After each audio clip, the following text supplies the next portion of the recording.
पाकिस्तान और उसके इदारों के खिलाफ की जाने वाली एक और साजिश बेनकाब हो गई। सहाफ़ी फ़ख्र दुरानी ने गैर मुल्की राबताकारों से होने वाली गुफ्तगू की ऑडियो अपने एक्स अकाउंट पर जारी कर दी। फ़ख्र दुरानी के मुताबिक एक गैर मुल्की इंटेलिजेंस नेटवर्क ने उन्हें पाकिस्तानी अखबारात में बैरून मुल्क से वसूल हुए आर्टिकल शाया करवाने की पेशकश की।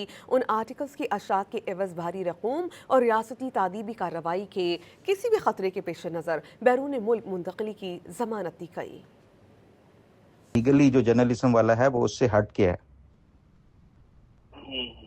तो आई होप आप समझ रहे हैं। आई होप आप समझते हैं। I am absolutely getting see what happens actually is जो ये हमारे स्पेशली जो यूरोप के होते हैं ना, जैसे DW हो गए, द सन हो गया, ये काफी फेमस है और ये फ्रांस करके भी न्यूज है।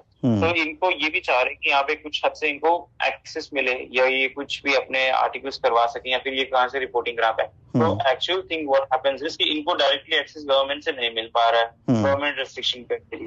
तो ये चाह रहे हैं कि इनके व्यूज हैं, जो इनके पोजीशंस हैं, ये कहीं ना कहीं से मीडिया में पुट हो जाएं, ये इनके एक्चुअल सीन होते। तो ये और ये दे आल्सो नो कि the person who is doing that he just cannot bash the government directly. मुझे मतलब मैं जर्नलिज्म की फील्ड में हूँ। मैं जो स्टोरी करता हूँ ना, तो वो ऐसा नहीं होता कि मैं ये जो है बस इसको एक एक स्टेप लेकर चलूंगा। मुझे ये सारी चीजें पहले से वो देखनी होती हैं। तो आप उसको एक डिफरेंट पर्सपेक्टिव से देख रहे हैं, मैं उसको डिफरेंट पर्सपेक्टिव से देख रहा हूँ।